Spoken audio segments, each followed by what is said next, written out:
L'iPhone était loin devant Android en termes de performance.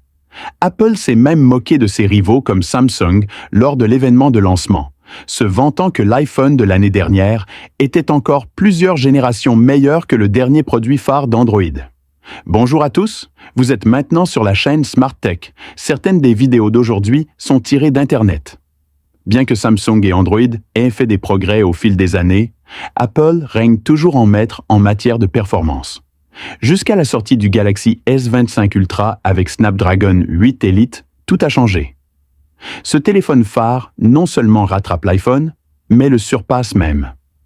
Les résultats opérationnels sont une chose, mais qu'en est-il de l'utilisation réelle? Le S25 Ultra est-il vraiment plus rapide que l'iPhone 16 Pro Max? La réponse est oui. Lors d'un test de vitesse réalisé par PhoneBuff, le S25 Ultra a surpassé l'iPhone 16 Pro Max, établissant un nouveau record dans les tests de vitesse des smartphones, et il a également effectué des tâches automatisées beaucoup plus rapidement. Je fais confiance aux tests de PhoneBuff car ils utilisent des robots pour faire des comparaisons précises et équitables, éliminant ainsi l'erreur humaine.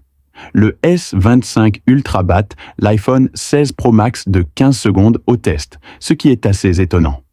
Même le OnePlus 13 avec le même processeur Snapdragon 8 Elite ne peut pas rivaliser avec le S25 Ultra car Samsung utilise une puce personnalisée plus puissante que le Snapdragon 8 Elite standard dans d'autres téléphones Android phares. Il y a quelques années, ce n'était qu'un rêve lointain pour le camp Android de surpasser Apple. Samsung a désormais réussi à y parvenir. Bien sûr, l'expérience mobile ne se résume pas seulement à la performance, mais si vous recherchez une vitesse et des performances absolues, ce sera une expérience formidable. Le S25 Ultra est le roi incontesté de cette année. Après avoir parlé de performance, examinons la durabilité. Cette année, Samsung a apporté une mise à niveau complète au S25 Ultra.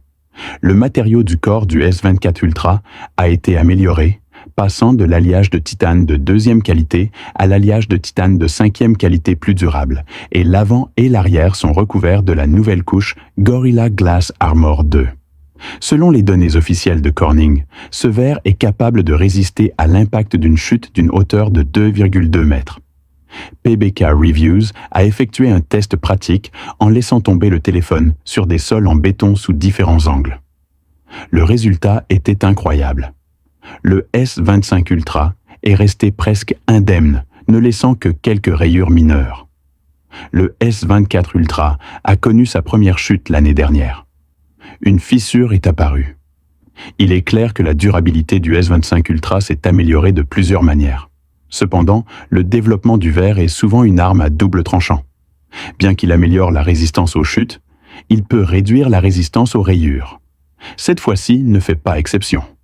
Lors du test de rayures Jerry Rig Everything, l'écran du S25 Ultra présentait des rayures de niveau 6 et des rayures plus profondes de niveau 7.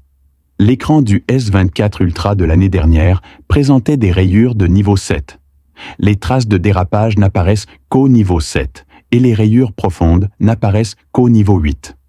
En d'autres termes, la résistance aux chutes du S25 Ultra s'est améliorée, mais sa résistance aux rayures est légèrement inférieure à celle de la génération précédente. J'utilise le S24 Ultra depuis 1 an et l'écran est toujours sans rayures. C'est une expérience que je n'ai jamais eue auparavant. Le S25 Ultra peut-il maintenir sa résistance aux rayures? Le temps nous le dira. Parlons maintenant du S Pen.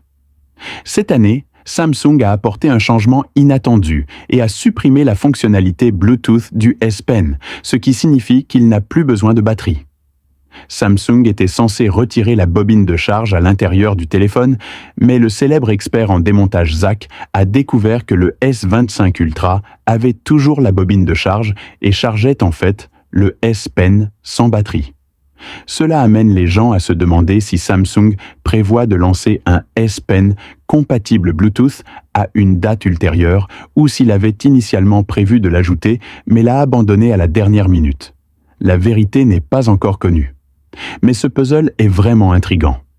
Au fait, je viens de recevoir le S25 Ultra il y a quelques jours. Les performances globales sont très bonnes. Les performances et la durée de vie de la batterie sont satisfaisantes. Cependant, ce n'est pas parfait. J'ai 2 petites plaintes. Les bords sont trop tranchants.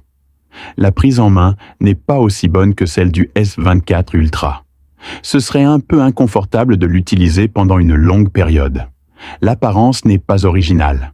Cela ressemble à un mélange du S24 Ultra et du Z Fold 6. Il n'y a aucune fraîcheur apparente. Bien sûr, ce n'est que ma première impression. Je prévois de partager une critique plus approfondie après l'avoir utilisé pendant 3 semaines supplémentaires. Je tirerai une conclusion définitive à ce moment-là. Enfin, si vous souhaitez en savoir plus sur la prochaine sortie de Samsung en juillet, je vous présenterai plus tard les 12 principales mises à jour du Z Fold 7. À la prochaine. C'est tout pour aujourd'hui. Merci d'avoir regardé avec Smart Tech.